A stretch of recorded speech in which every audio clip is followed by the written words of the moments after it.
What's up, boopers? Welcome to the second episode of SoW, and by request, this episode will focus on the combat mechanics of Wildstar, so let's get right into it. Boop. Wildstar boasts using an action combat style, meaning no targeting and all telegraphs, but in its current state that is only half true, as the majority of healing is done through targeting. But let's go over the obvious fact that this is still closed beta and everything is still subject to be changed. Now, in terms of attacking, there aren't really any lock-ons. Everything is aimed. The aiming ranges from placing fields on the ground as a medic or swinging your weapon as a warrior.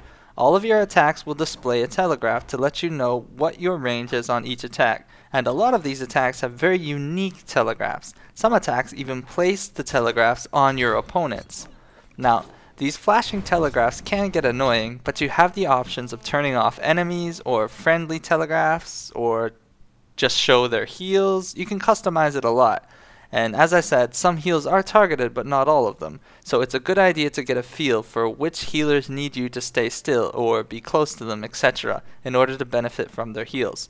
Now, there are friendly buffs in this game, but they are mostly done by targeting or by proximity. Some zones set up by allies do buff you as well, but not many. So be sure to communicate with your allies to know which skills they are using. That, or play enough that you memorize the skills and get a feeling for what the circles do, and so you'll know which ones you need to stand in.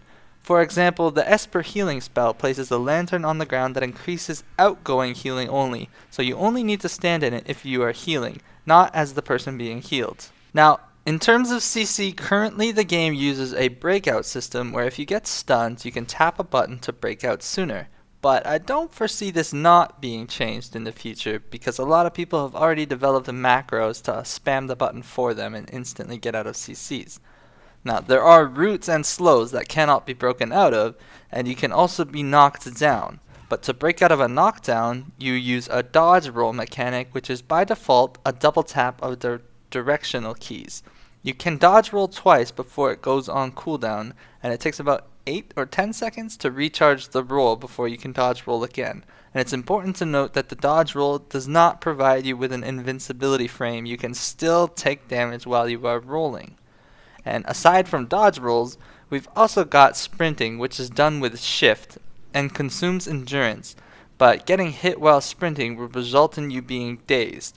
Then we've got double jumping, and like in Guild Wars 2, there is currently a bug that involves hitting dodge roll and jump at the same time that gives something like a dodge jump, but it has been announced that this is not intended and will be gone for launch.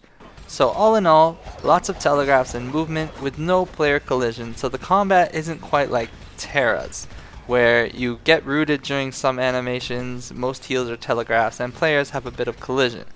It doesn't feel as real and sometimes feels a bit clunky with the massive movement and telegraphs, but it's currently a focus of Carbine and is being improved.